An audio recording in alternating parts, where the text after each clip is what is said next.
오늘 올린 강의 내용 중에요. if와 whether의 차이에 대해서 질문하시는 분들이 꽤 많은 것 같은데요. 이 부분에 대해서는 조금 빠르게 답변을 드리고 싶다는 생각이 들어서 잠깐 들렀어요.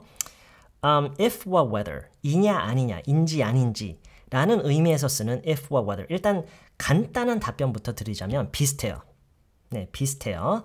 비슷한데 조금 더 얘기를 하자면 whether보다는 if를 좀 더 많이 쓰는 편이에요.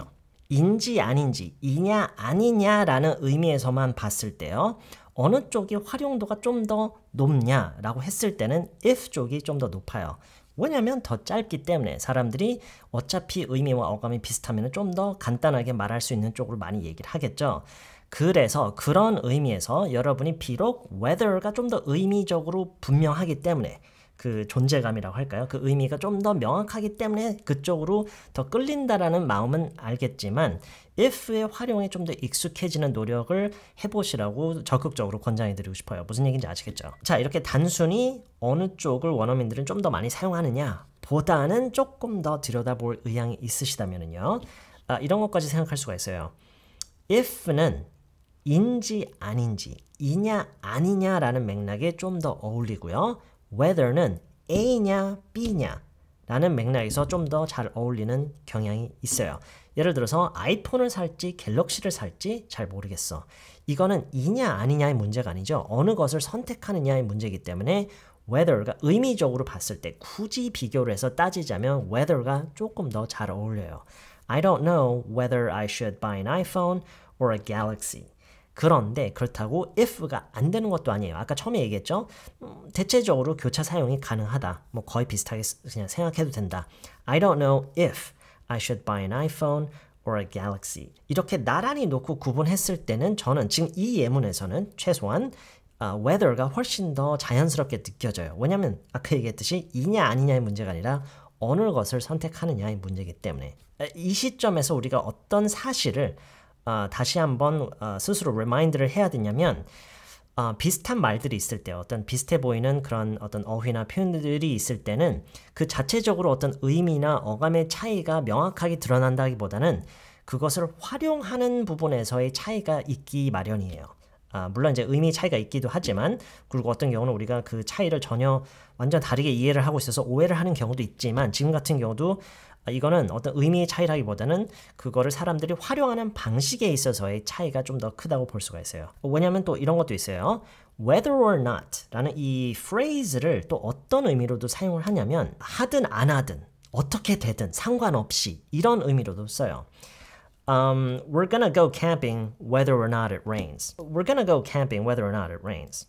We're gonna go camping whether or not it rains 라고 하면은 비가 오는지 안 오는지 가 아니죠. 그렇죠? 비가 오든 안 오든 우리는 캠핑하러 갈 거다. 근본적인 어떤 의미의 차이가 있다기보다는 그거를 사람들이 활용하는 방식에 있어서 차이가 있는 경우가 많아요. 지금처럼요. 무슨 얘기인지 아시겠죠? 자, 여러분을 보내드리기 전에 잠깐 한 가지 더 얘기를 하고 싶은 게 있어요. 이런 얘기를 하다 보면요. 분명히 어떤 인상을 갖게 되냐면 어렵다. 생각할 게 너무 많다. 분명히 이런 생각이 들 거예요. 그런데 제가 분명히 말씀드리지만 전에도 여러 번 강조를 했죠. 여러분이 이거를 완벽하게 이해를 해서 영어로 대화를 하는 순간에 그 모든 거를 다 계산하면서 얘기를 하는 그런 게 절대 아니에요. 지금 이거는 그냥 여러분이 지금 당장 드는 궁금증을 어느 정도 그냥 해소해 드리기 위해서 그 설명해 드리는 거고 중요한 것은 그 말을 소리를 내서 어떤 의미인지를 물론 알고 그거를 실제로 소리를 내서 말을 하는 것 자체에 익숙해지는 게 훨씬 더 중요해요.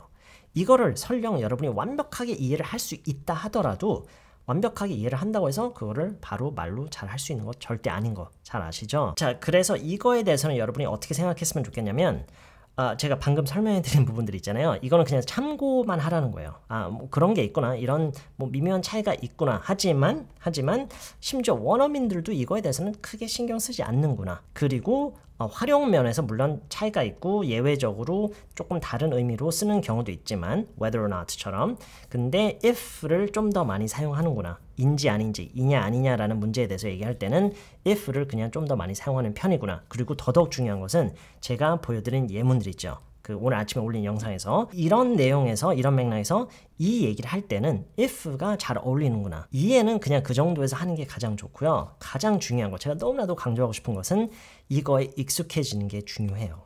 이거에 익숙해지는 거예요. 이거를 많이 보고 많이 듣고요. 그리고 무엇보다 중요한 것은 그 같은 패턴을 가지고 이미 그렇게 해놓으신 분들이 계시죠? 여러분 스스로 생각해내는 새로운 내용으로 그거를 적용시켜서 말을 많이 만들어 보는 거예요. 무엇을 완벽하게 이해를 할 수 없는 것에서 오는 그 불안감을요. 그거랑 시간을 좀 많이 보내면서 친숙해지고 익숙해지면 그런 부분이 사실 많이 해소가 돼요. 자연스럽게 받아들여지는 그런 부분들이 있는데 저는 개인적으로 생각했을 때 언어를 배운다라는 것은 외국어를 배운다라는 것은 그 부분이 상당히 중요하다고 생각해요. 모든 것을 완벽하게 이해를 하려고 하기보다는 그것과 시간을 많이 보내서 거기에 익숙해지는 좀 더 그냥 자연스럽게 받아들여지는 그런 방식으로요. 아시겠죠? 네, 이번 영상 여기까지고요. 저는 다음 영상에서 다른 내용으로 다시 찾아뵐게요.